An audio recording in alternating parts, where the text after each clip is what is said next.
Project featuring artists of all kinds takes us out east.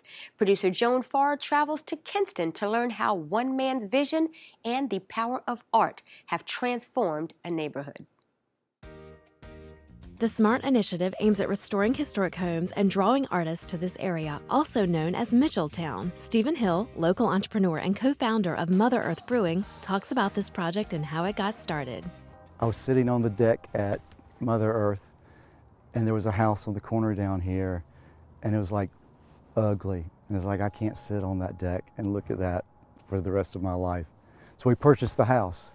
But I'm also on the North Carolina Arts Council, and I've been to other cities and seen what art can do for a community. And I thought, why not here in Kinston? And that really started the bug right there. Stephen Hill's nonprofit is the Smart Kinston City Project. It includes 46 houses and continues to grow. And Mr. Hill points out that they only pursue homes with absentee owners. As you can see right here, I mean, it's boarded up. Do they even know they own it? The state has, through the North Carolina Arts Council, has something called the SMART Initiative. All right, so that's where I took the name from there with their permission. The SMART initiatives are creative economic drivers for their communities. Here in the Arts and Cultural District, you have artists of all kinds.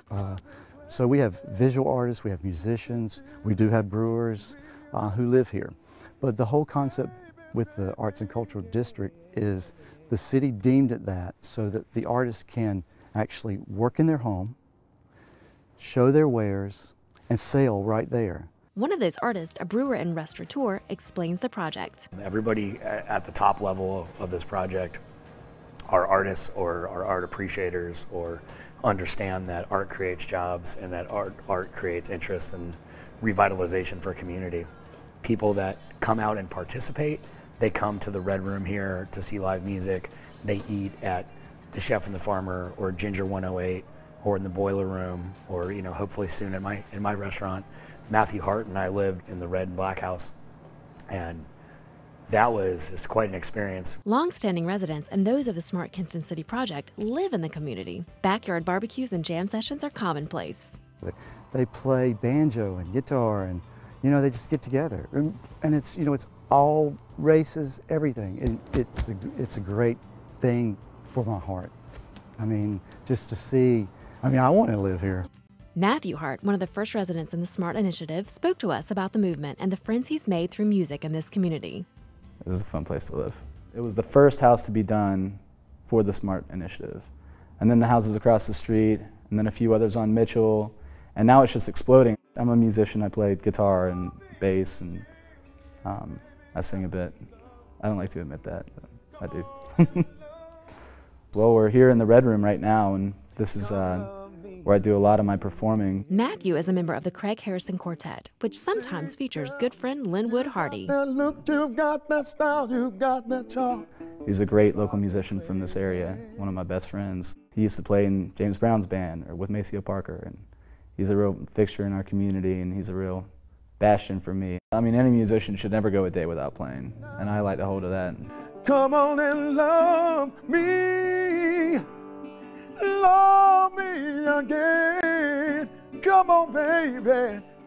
The development of this unique neighborhood may have been led by Stephen Hill, but he notes city planning has supported the project and been instrumental in its success. Everything that Stephen Hill has done, it's not often that a community has a private developer basically come in and take the bull by the horns. You know, we've benefited greatly from his investment. So anything we can do to help investment in that neighborhood, we're here to do.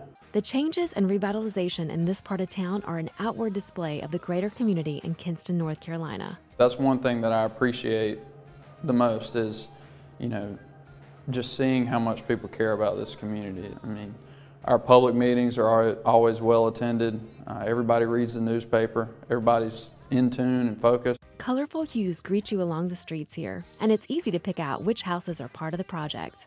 I've got before and after pictures riding through that neighborhood, and it is just incredible how much it's changed. I mean, you can ride down Mitchell Street, and one house right next to another is a sharp contrast, and it's kind of what was and what could be, you know. And through what Steven's done, through everything that Chef and the Farmer's done, many redevelopments downtown, we've got so much more interest in Kinston than we have in a long time, and we're excited to be part of that.